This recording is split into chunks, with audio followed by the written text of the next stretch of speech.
ខ្ញុំដើរទាំងអស់កម្លាំងទាំងមិនដឹងធ្វើណាស្នាមញញឹមដែលគ្រប់គ្នាបានឃើញគ្រាន់តែដើម្បីលាក់បាំងភាពហត់នឿយការងារដែលមិនចេះចប់បញ្ហាដែលមិនចេះស្ងប់ខ្ញុំរឹងមាំរហូតភ្លេចថា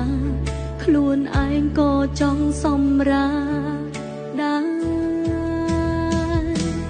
ហត់នឹងធ្វើជាមនុស្សខ្លាំងហត់នឹងឆ្លើយសំណួរគ្រប់យ៉ាងហត់នឹងពន្យល់អារម្មណ៍ខ្លួនឯងដល់មនុស្សដែលមិនធ្លាប់យល់ខ្ញុំគ្រាន់តែចង់កែមិនចង់គិតនៅអ្វីទៀ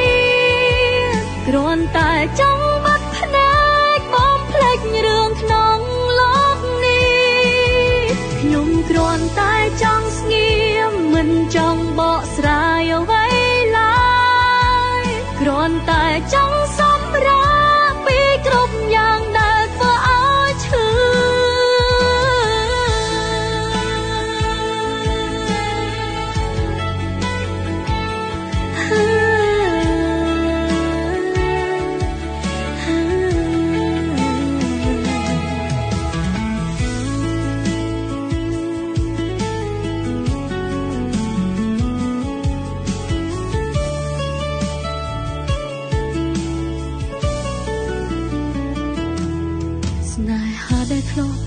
ជាអសត់បែកខ្លាចជាការឈឺជប់ចាប់រៀងរៃពាក្យស្រឡាញ់ដែលធ្លាប់កង់ក្តៅបែកខ្លាចជាកំវិនចាំងបេះដូងខ្ញុំមិនចង់ឆ្លោះទៀតទេមិនចង់បញ្ជាក់ថានរណាខុសត្រូវមិនចង់វែកញែករកសខ្មៅបើចុងក្រោយនៅតែឯកាថ្ងៃណាខ្ញុំស្ងៀមកុំសួរថាខ្ញុំខឹងអ្នកណាខ្ញុំគ្រាន់តែហត់ប៉ុណ្ណោះហត់រហូតមិនដឹងត្រូវនិយាយអ្វីខ្ញុំគ្រាន់តែចង់កែមិនចង់គិតនៅអ្វីទៀ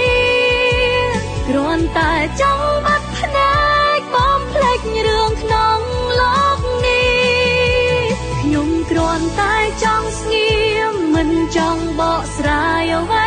ឡើយគ្រាន់តែចង់សម្រាកមុនពេលខ្ញុំអស់កម្លាំងទាំងស្រុង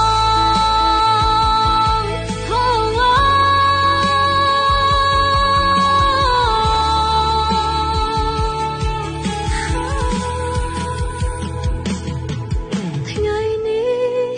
ខ្ញុំមិនចង់រឹងមាំទៀតទេ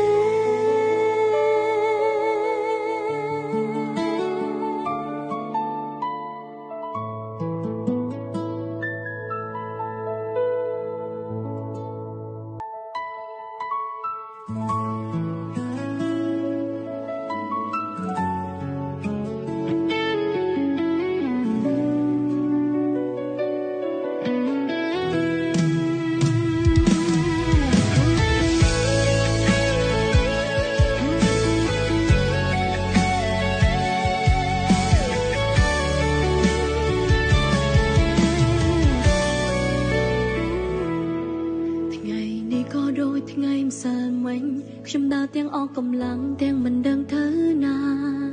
ស្នាមញញឹមដែលគ្រប់គ្នាបានឃើញគ្រាន់តែដើម្បីលាក់បាំងភាពហត់នឿយការងារដែលមិនចេះចប់បញ្ហាដែលមិនចេះស្ងប់ខ្ញុំរឹងមាំរហូតភ្លេចថាខ្លួនឯងក៏ចង់សម្រាដែរហត់នឹងធ្វើជាមនុស្សខ្លាំងហ ត់នឹងឆ្លើយសំណួរគ្រប់យ៉ាងហត់នឹងពន្យល់អារម្មណ៍ខ្លួនឯងដល់មនុស្សដែលមិនធ្លាប់យល់ខ្ញុំគ្រាន់តែចង់កែមិនចង់គិតអ្វីទៀតគ្រាន់តែចង់បាត់ភ្នែកបំភ្លេចរឿងក្នុងលោកនេះខ្ញុំគ្រាន់តែចង់ស្ងៀមមិនចង់បកស្រាយអ្វីឡើយគ្រាន់តែចង់សម្រាកពីគ្រប់យ៉ាងដែលធ្វើឲ្យឈឺ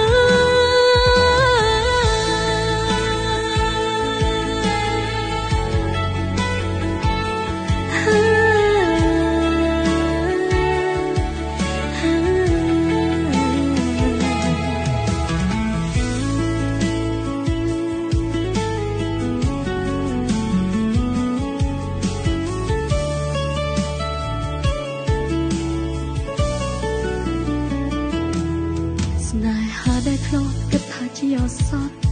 បែរខ្លាចជាការឈឺជប់ចាប់រៀងរៃពាក្យស្រឡាញ់ដែលធ្លាប់កង់ក្តៅបែរខ្លាចជាកំបិនចាំងបេះដូងខ្ញុំមិនចង់ឆ្លោះទៀតទេមិនចង់បញ្ជាក់ថានរណាខុសត្រូវមិនចង់វែកញែករកសខ្មៅបើចុងក្រោយនៅតែឯកាថ្ងៃណាខ្ញុំស្ងៀមកុំសួរថាខ្ញុំខឹងអ្នកណាខ្ញុំគ្រាន់តែហត់ប៉ុណ្ណោះហត់រហូតមិនដឹងត្រូវនិយាយអ្វីខ្ញុំគ្រាន់តែចង់កែងមិនចង់គិតអ្វី